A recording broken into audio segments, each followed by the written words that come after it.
Pala. Welcome to the Bhutan Storytelling Series. I'm PemC, and today I will be reading to you Look at Her Belly Button from the book Tales in Color by Kunzang Choden.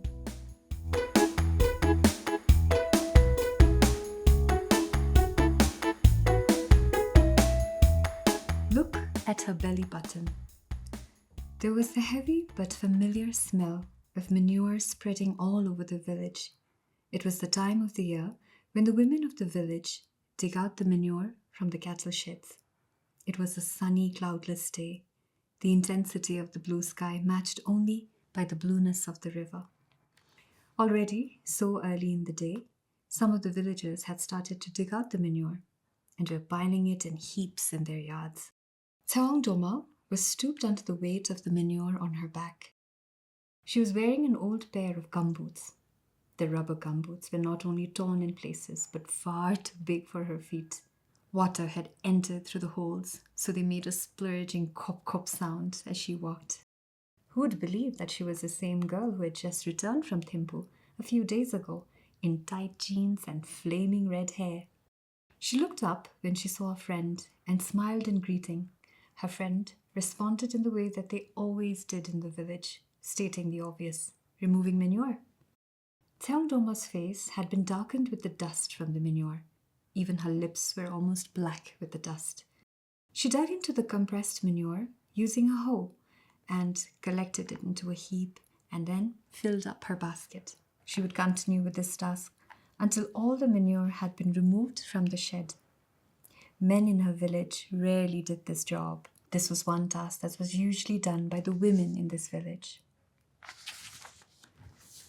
Doma did not expect her brother or her father to help her with this messy, lowly job. "When did you come back from Thimphu?" her friend who was passing by asked. "Just a few days ago. My mother kept sending message after message. I had to come because mother's too old to do this work." Doma was a different person in urban Thimphu. Just a few days ago, she had been in a shopping mall in Thimphu. She was choosing nail polish. She picked out the bottles, held each against the back of her hands to see which color suited her skin. She eliminated some and then brooded over the few she had selected, her heavily colored lips pouting in indecision. Unable to decide on a particular one, she took two, and with the natural grace of a suave city woman, she put down her pink fake DKNY handbag on the glass counter and flicked open the matching purse. She paid for her goods, counting each note carefully, her mind frantically adding the numbers, checking and rechecking. She was not used to counting money as fast as the shopkeepers did. Then she walked away, swaying her hips as she sashayed down the passage in between the shops. Who would have guessed that she was the same girl digging manure from her cowshed and staggering under a basket full of manure on her back? After a day of this hard labor, Doma was already looking forward to the bath that she was planning to have in the evening. She would make a whole cauldron of hot water and soak herself in the wooden tub. She knew that as soon as smoke rose from the bamboo shed, which was the bathhouse, other women and children would come and ask if they too could come and bathe in her shed. They would bring bits of firewood, heat more water, and use her tub. It was a custom in the village that people would ask those who had tubs to let them use them for bathing. But with Doma, it was a sensational news that she had a ring in her belly button. That was the main attraction. Everybody wanted to use her tub with the hope of seeing the ring. From the day her cousin had shouted, "Yalla ma, look, there's a ring in Doma's belly button," everybody wanted to see it. Sometimes villagers and children came specially and begged to see it. When she was in an obliging mood, she would lift up her blouse, pull down her petticoat, and let them view it. They would shine their torches and marvel at it. Well, what to do? She had wanted the ring by all means, at all costs. Doma often went to stay with her brother in Thimphu. She loved the city life and reveled in it. But being the only daughter, she felt obliged to be with her mother as often as possible. Doma's brother lived with his wife in a small 2-room apartment. They had no children, so 2 rooms were more than enough for them. Doma got along well with her sister-in-law, Pema Choden. From the first day they met, they had liked each other. Doma had her own room in Thimphu. It was such a luxury. At home, the whole family slept around the hearth in the kitchen, listening to each other snoring and coughing. Just thinking of it, she could feel the soot on her face and smoke in her nostrils. Grandmother's constant coughing kept her awake night after night. In her brother's apartment, the bedclothes were so clean and soft, and the pillow was so spongy and comfortable. Every night before she slept, she would switch the lamp next to her bed on and off several times. She felt such a sense of control to be able to light up the room with the push of a button. Electricity makes such a difference to people's lives. Back in her village, there had been so many meetings about electricity being provided to their village. Now, they joked, we'll get electricity when the raven's feathers turn white. With electricity in the house, there was no need for scrambling in the dark, knocking on pillars and shelves to locate a box of matches, and then splintering off a piece of the resinous wood block for light. Thimphu was a dream that she was afraid to wake up from. Life was so different and easy in the city. Doma laughed aloud when her sister-in-law talked of all the housework I have to do, for keeping house in Thimphu was like child's play to her. The water faucet was never without water. At the turn of the tap, the water flowed like it would never stop. There was no need to go to the stream to fetch water. With the push of a switch, the house lit up. Doma marveled at the miracle of the rice cooker. The work in the apartment, with 2 rooms, a small kitchen and the toilet, could hardly be called work. Now, with the 2 of them sweeping, cleaning, and cooking, there was nothing much to do in the house. They had so much spare time. What does one do with all the free time? Doma often wondered. But it didn't take her long to find out there were lots of city things to do to keep oneself busy. Within a few days of being in Thimphu, her hands would become softer, and the cracks in the soles of her feet would begin to heal. Her feet never came in contact with the mud, and she never had to dirty her hands. The only mud nearby was in the pots of flowering plants that her sister-in-law kept on her window sills. Pema Choden used rubber gloves whenever she tended to her flower pots. She said rough and calloused hands were not useful to shuffle cards. She spent a lot of time playing cards with a group of friends. Although she did not know how to play cards, her sister-in-law insisted that she sit next to her whenever she played, because she brought her luck. So Doma faithfully sat next to Pema Choden during all the games, watching and observing the players when she was not serving tea and snacks to the players. She received generous tips from the winners when she served them. The rest of the time, she sat outside the circle of players, close to her sister-in-law, and she admired Pema Choden's long, slender fingers with the immaculately manicured fingernails. She was so right about protecting her hands in rubber gloves. Once in a while, Doma looked at her own hands, the fingers thick and stubby with short square nails, and she would smile inwardly and say to herself, "These are working hands." But a coat of nail polish would make a difference. That's when she decided that she would buy some nail polish. How graceful and yet casual her sister-in-law appeared, her long nails gently tapping on the cards in her hands as she quietly studied them. Even when she lost all her money, she would say, "Don't look so bewildered, Doma. Haven't you realized yet? That's the fun of the game.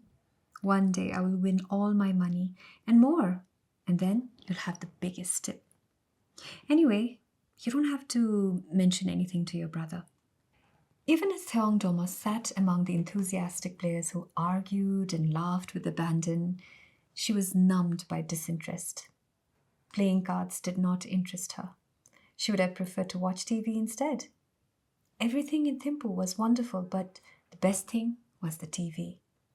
From the first day onwards, the magical box had cast its spell. She had first come to Thimphu soon after her brother and sister-in-law got the apartment. After the long bus ride, she was disoriented and dazed, and yet she had tried to help her sister-in-law in the kitchen with the dinner, for it was custom for women to help each other in the kitchen. But she was gently dismissed. "Sit here, rest and relax while I cook.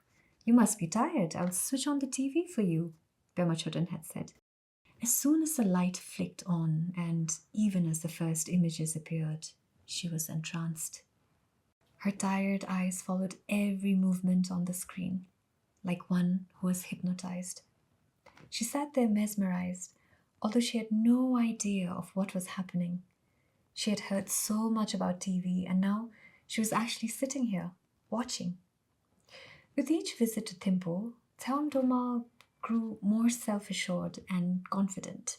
She quickly progressed from the wide-eyed and bewildered rural woman in a city to an urbane sophisticate.